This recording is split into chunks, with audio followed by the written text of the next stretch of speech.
Hello ખેડૂત મિત્રો, જય જવાન જય કિસાન। તો પહેલાં તો મારે તમને એક સવાલ કરવાનો છે કે તમારા સાચા મિત્રો કોણ છે? ખેડૂતનો સાચો મિત્રો કહેવાય કોણ?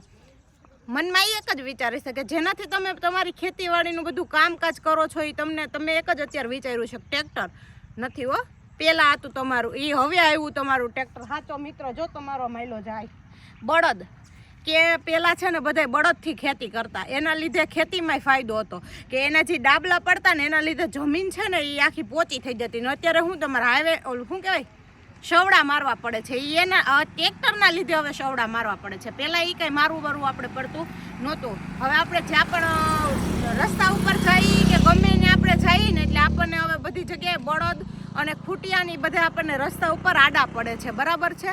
તો શંકર ભગવાને નંદીને અહીંયા આપણી મદદ માટે અહીંયા મોકલા હતા કે તમે જાઓ ખેડૂતથી એકથી ખેતી આખી નહીં થાય, તમે એ સંભાળો અને એને તમે મદદ બનજો ને એના મિત્ર બનજો। તો તમને એવું લાગતું નથી કે તમે એની કામ કર્યું ને એટલે એને તમે ઘરમાંથી ફેંકી દીધા?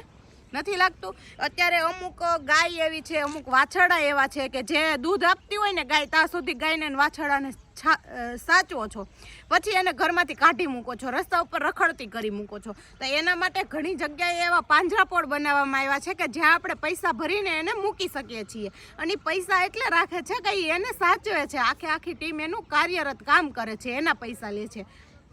તો આપણે જ્યાં સુધી આપણા મિત્ર હતા આપણે એને ઘણી મદદ કરી, આપણને એને ઘણું એ મદદ કરી, આપણે એને ઘણું કમાઈને આપ્યું છે।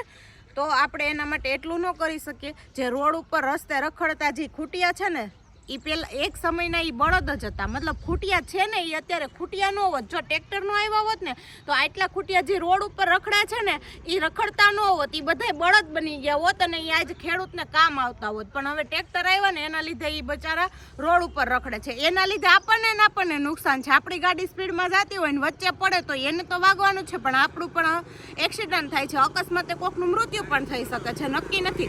પણ કહેવાનું એટલું જ બને કે ખેડૂતના દીકરા થઈને આપણે આવું કામ કરીને સારું ન લાગે, ત્યાં આપણે બધાય ખેડૂતને નીચા જોયા જેવું થાય છે। જ્યારે આવી રીતે રસ્તે રખડતા હોય ને ત્યારે આ એક નથી, તમે જોજો ગામે ને ઘરે એટલા શેરીમાં રખડે છે ખૂટિયા કે વાત પૂછોમાં, ગાયો પણ રખડે છે, માર પણ એ લોકો ખાય છે। કેમ? આજ દિવસ સુધી તમને કામ કરીને આપ્યું તો સારું લાગ્યું, હવે નથી લાગતા સારા? મહેરબાની કરી અને દેશના ખેડૂતો એટલું સમજો, અને આપણે ભલે એ રખડતા હોય પણ આપણે સેવાના કામ માટે એને ગમે ત્યાં નજીકની પાંજરાપોળ કે ગમે એ વ્યવસ્થા કરેલી જ છે એના માટે એને સાચી જગ્યાએ પહોંચાડો એને, એટલે એ આવી રીતે પ્લાસ્ટિક ને એવું બધી વસ્તુ ખાય છે।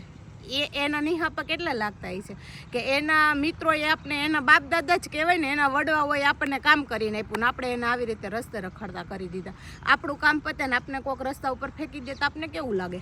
આપણે તો કેવું કરી?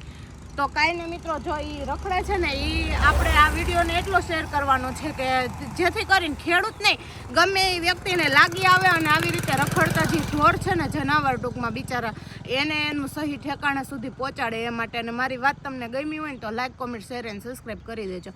જય જવાન જય કિસાન।